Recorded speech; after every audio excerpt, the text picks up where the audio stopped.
How's it going, everybody? It's Charlie, and welcome back to the Chatting Leeds YouTube channel. It's time for your Matchday Warm Up Show ahead of Portsmouth against Leeds in just a few hours' time down at Fratton Park. Just before we get into it, please make sure that you're smashing that like. Please subscribe to the channel if you are brand new and hit the notification bell so that you're aware of when content is out on the channel. And of course, get all your thoughts and opinions into the live chat and into the comment section if you're watching after the live stream has ended. I can see there's a few of you in the building already. That's great to see. Appreciate everyone taking their time out of their Sunday morning to join me just to ramble on about Leeds, really. I'm enjoying a cup of tea.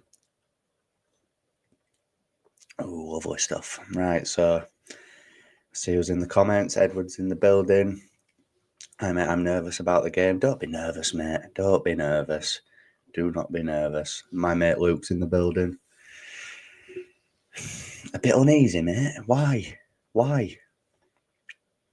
Hello, everyone. Hello, Lee. How we doing, mate? So, yeah, look, all jokes aside, I understand why people are a bit uneasy, as Luke said, coming into this one, especially after, obviously, the Sheffield United and Burnley results last night, it was yesterday afternoon, but I think every logical Leeds fan, every, normal-minded Leeds fan would have guessed that Sheffield United and Burnley both got those results yesterday, especially Burnley, playing at home to Luton, and with Luton going down to 10 men inside 20 minutes, I think it was always only going to end one way. The Sheffield United-Preston game was interesting because, we know all too well from when we played Preston at their place that they're quite a physical team. They can be frustrating to play against. So I was hoping that would be the case for Sheffield United, but it wasn't by the looks of it. They managed to get the 1-0 win. Tyrese Campbell getting the goal for them. And and yeah, look, as I said, I think it was to be expected. Even if the worst is to happen to Leeds United today, we'll still be top of the league with a vast superior goal difference. I wouldn't worry about it. And again, I'm saying that now, depending on how the game goes, I could be coming on here later on, absolutely fuming, absolutely raging, calling out every single player. But hopefully that's not the case. Like I said in my preview, and like I said in the predicted 11, Portsmouth have got some key players out. The likes of Callum Lang, who scored 2 goals for them on the opening day of the season against us in that 3-3 draw, he's out, and their 2 senior centre-backs are both out injured as well. So we can really get at them. We can really get at them today. Like I was saying, I wouldn't be playing Gruev in midfield because I think it's too defensive-minded, it's too safe. Given the injuries that they've got, I would be playing Rothwell and Tanaka and really taking the game to them and showing that we are the best team in the division, which we are. Let's all be honest. Whatever happens today, Leeds United are the best team in this league. I think we play the best football. We've got the best players. So, yeah, that's what I think is going to happen. Anyway, I do think we'll win the game. Probably won't be as easy and straightforward as it should be because this is Leeds United we're talking about. But, as I said, hopefully, we can get the job done. Lee's saying match on together. Get in there, Lee. Love to see it. Here he is again. If it was a 3 o'clock kickoff, I'd be confident. I get what you mean, mate. Early kickoffs are not exactly great for us, are they? Wouldn't mind seeing Nonto/Rama given a chance today. Yeah, potentially. But I think Farker, to be fair to you, mate, I think he doesn't really like rotating unless there's an injury or, unless there's another reason in which he's forced to. I think the only change we'll see if he makes it is he could put Gruev in, and it wouldn't surprise me. I would be disappointed if that's the case, though, because that, to me, is showing Portsmouth a bit too much respect, given where they are in the division. Even with a fully fit team, they're 17th, and they've got 3 of their key players out. So, I would be playing Joe Rothwell, especially just for what he gives you on set pieces.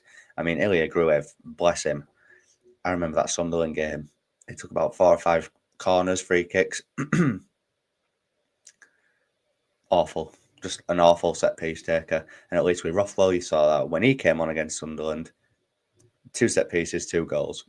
So that's all I'll say. That's all I will say on the matter. But I think someone else that really needs to up his game today, I don't know about you guys, is Brendan Aronson.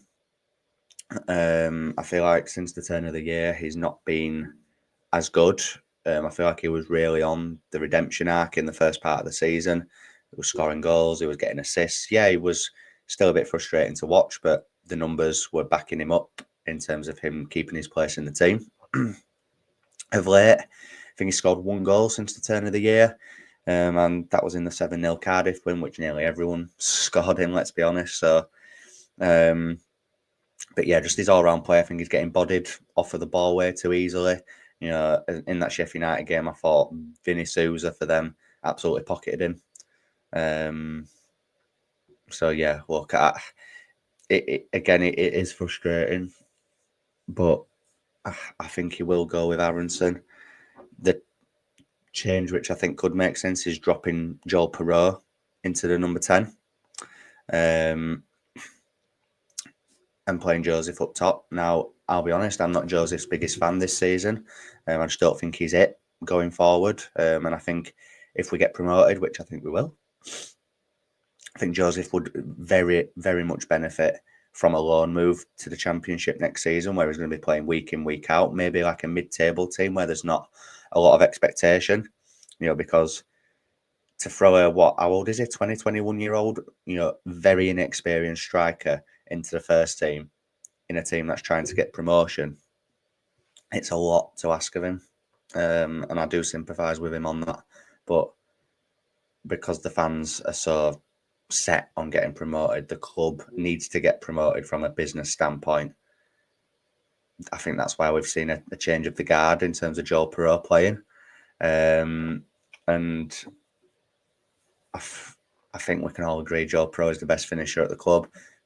Pat Bamford, I only get reminded of his existence every press conference when he talks about injuries. I think the fans have kind of disregarded Bamford as an option now, which sounds harsh, but it's just the reality that we are in at the minute. With Patrick Bamford, he's made of biscuits, let's be honest. So yeah, look, Joel Perreault, most goal contributions in the division this season, joint top scorer at the minute, I believe, as well. You know, and then there was people saying that Josh Sargent is the best striker in the division. Have a day off, will you? Matt Leeds is saying we don't have any other option in the 10. Perreault from the start won't be as good as he is late on versus tied defenders, and I don't want to see Joseph up top. Yeah, I agree. I agree with that to an extent, mate, but there's only one way to find out if it had worked from the start, isn't it? And that is by doing it. But again, you're damned if you do and you're damned if you don't in that scenario. But I do agree. I think it does work best around maybe the 70, 75 minute mark where obviously the opposition defenders are a lot more tired. Joseph can come on, he can stretch the play, he can occupy those centre-backs who are already tired. With those runs in behind, they'd have to be occupied with him, which would then aid Joel Perreault to have the space and time to get on the ball and to try and influence proceedings in a little bit more fashion. So yeah, I do agree with that. Hey, here he is. Here he is. Our kid's in the building. Not just about the result for me today, mate. We need to put in a performance and let the fans know we're not going to have the usual wobble. Yeah, I agree, mate. I think we've said on WhatsApp quite a few times, haven't we? That we just don't want the Leeds United wobble to occur. And I'll be honest, given the form that we're in at the minute, mate, I can't see it happening. You know, Coventry away is a usual banana skin in seasons gone by. Went there and dominated them, made them look bang average. By the way, Coventry City, since Lampard's took over, I think that's their only defeat. I think they're in a run now where they've either won 9 out of the last 10 or 10 out of the last 11, something like that. But the one that they've lost was against us. And we went to their own backyard and made them look very ordinary. They were giving the ball away loads. The press from Leeds was amazing. It should have been 4 or 5-0 that night, but it was only 2. The Watford away game, the game last season over Easter weekend, a draw you know, which was the start of the decline, really. Went there over the week, absolutely took them to the cleaners, battered them 4-0. Probably one of the best performances of the season for me. And yeah, and again, look, it could come back to bite me on the arse, this. I do think we win today. I think we win midweek against Millwall. But I must admit, it's that QPR game on Saturday where I'm a little bit iffy at the minute. I don't know what to think of that. I know you shouldn't take past games into consideration, but we went there at the end of last season and got absolutely battered 4-0. So, again, can't see that happening in terms of the scoreline, but I just hope that we go there and just, show what we're about this time.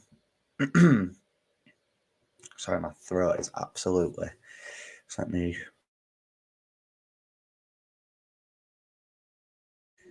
There we go. Finished dying for now. We've got all the people I know in the chat today. Luke, I'm a big fan of Joseph. Just think his confidence is completely shot at the moment, and you've got to start Perot with the form.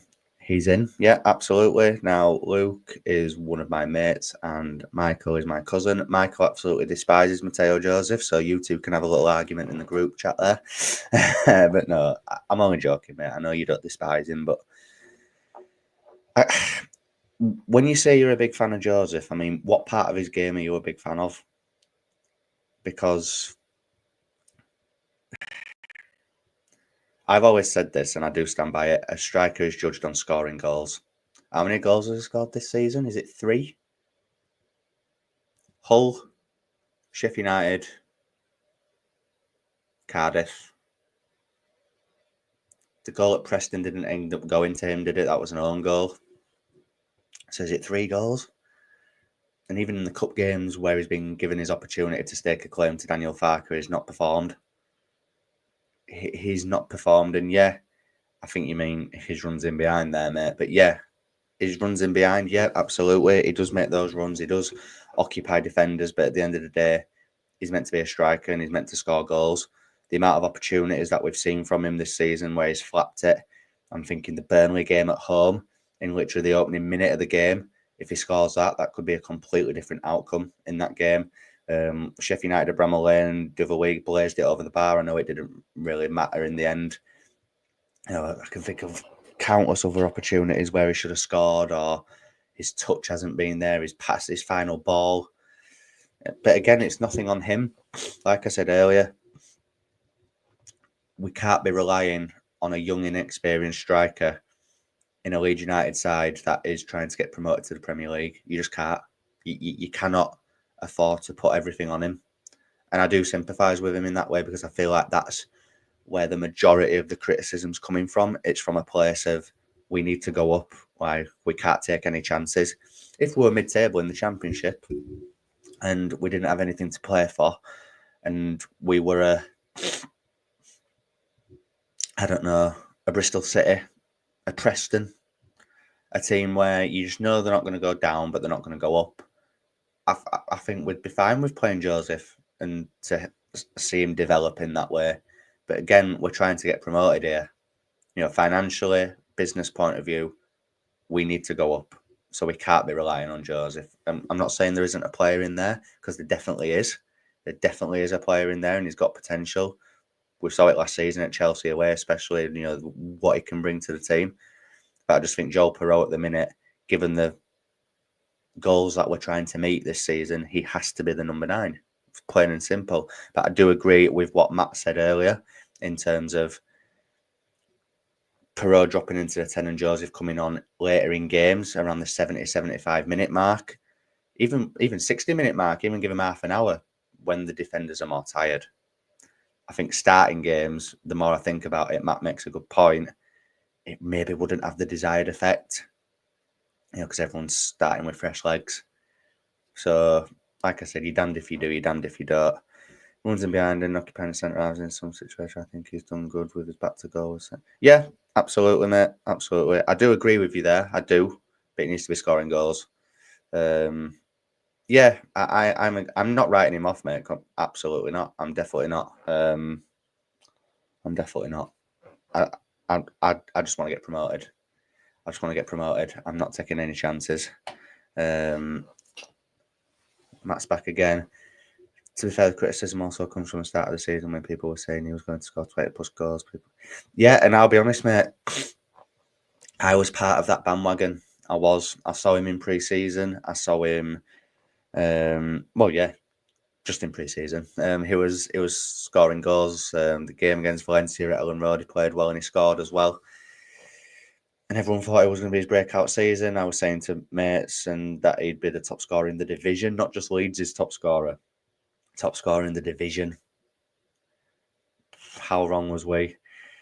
And I think we kind of writ off Joe Perreault in a way for some weird reason, because I think he's having a much better season this time around than he did last year, and he scored 14 goals last season. You know, decent return, given it was his first season at the club. But he's already matched that. I think he's on, 15, 16 goals now? So, yeah.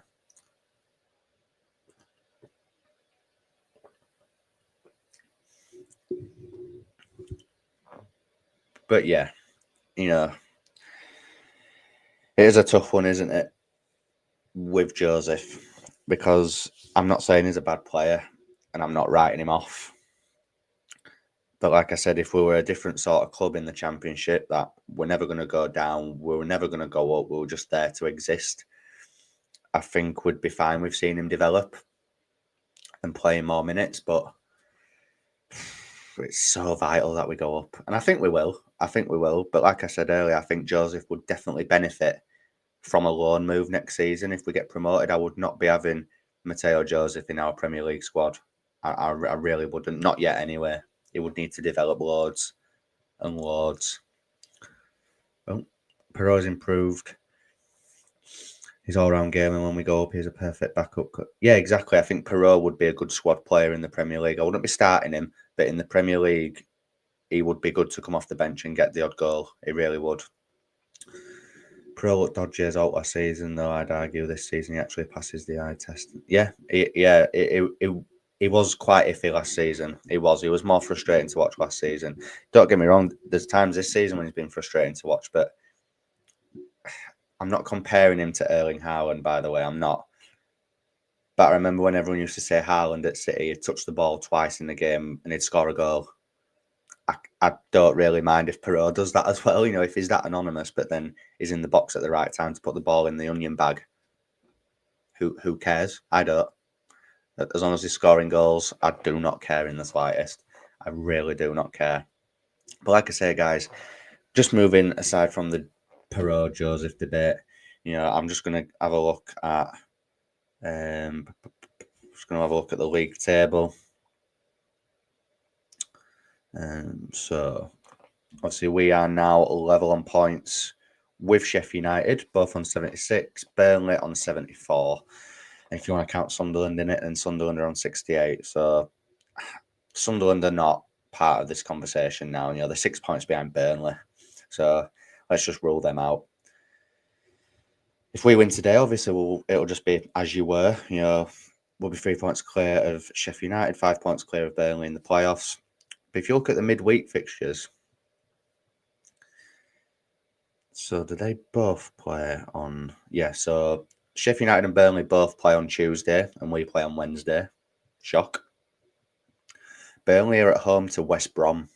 Now, we know too well from last week. That's got draw written all over it for me.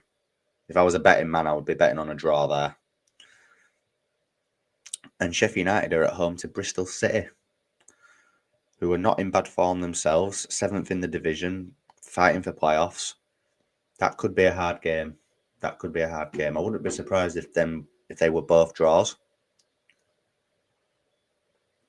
And then if we beat Millwall, after beating these today, hopefully, then, you know, the panic will calm down then. But then if the gap tightens a bit, it's just going to be up and down in terms of the nervous energy, isn't it? I'll be honest, obviously I'm a little bit nervous. Of course I am. I'm nervous for every game, really, but I'm trying to not get too worked up if things don't go our way, because I'm very confident in this squad. It's got us to this point.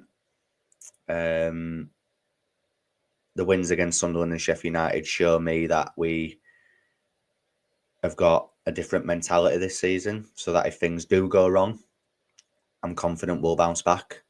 I'm very confident that we'd bounce back. You know, I think if we win today, we'll be unbeaten. Is it 18 or 19 games if we win today? You know, we're not going to get to the end of the season without losing. I mean, it could happen, but you have to be realistic. But whatever happens, whether it's today, whether it's another game, I think we'd bounce back. But don't get me wrong, guys. I'm not ending this stream on a negative note. I think we will win today. Got the side is still bad. Bloody hell. Portsmouth this season have done well versus the top team. They got a draw. Yeah, they did. I think they drew 0-0 at home to both Sheffield United and Burnley. I've seen and heard. So that just shows you, to me, that they're going to try and set up for the point today, especially with their key players being out injured. I think they're just going to try and sit in. I think Leeds will have all of the ball, and they'll hope to just catch us on the counter attack. And I think we have been a lot better at breaking down the low block this season, so hopefully that continues. What happened to the white wall? Wow, that is the $1 million question. Things happened, Jamie. Let's just say that things happened with that. Yeah, I'm not going to go into it, to be honest, because it's not worth my breath. Not for all of them, just a few of them. They know who they are, but that's all I will say. That is all I will say. That's what you're saying. It's in our hands. It is in our hands, though, isn't it, mate? If you think about it, it is. You know, everybody, even Sheffield United and Burnley fans, are not even fussed about trying to catch Leeds. They're just focused on each other, which I know that doesn't have any bearing on what happens, but that gives me a little bit of comfort in that those two sets of fans are more bothered about each other than us, but yet we're bothered about them both.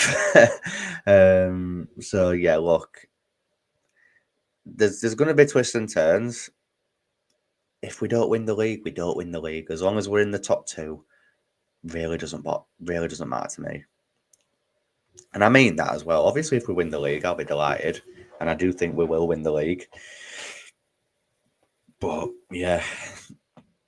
It is a cliche, mate. It is a cliche. It is. But yeah, I said 3-1 in my preview. So I'll stick with 3-1. I think I said the scorers to be Aronson, James, and Perot. I'll stick with that. And I think Portsmouth will score from a set piece of some sort. But yeah, like I say, guys, try to keep the faith. You know, regardless of what happens, keep the faith, and you know everything should be okay. Crazy how he's 17 unbeaten, but they're only 2 points behind until this afternoon, Matt, and then it'll be 5 points behind Water in third. But yeah, like I said, guys, try to keep the faith. Hopefully, it will be 3 points down at Fratton Park in a few hours' time. Really do appreciate everybody that has dropped by this morning and dropped comments in and joined me on this warm-up show. Like I say, guys, we'll try and do this on a more regular basis. Obviously, there is the odd occasion when I work for a few hours on a morning on match day. So whenever I'm not working and I'm available to do these shows on a morning on match day, I will definitely be doing them. So make sure that you subscribe to the channel if you are brand new. Make sure you've liked this video to get it out there to more people. And yeah, get your comments in if you're watching after the live stream has ended. I will be back with a match review straight after the game, so make sure you keep your eyes peeled for that. And then there'll be a player ratings video later on this evening as well. So plenty of content for you to get your teeth stuck into. Enjoy the rest of your day. Come on, Leeds, and I'll see you in a bit. Cheers.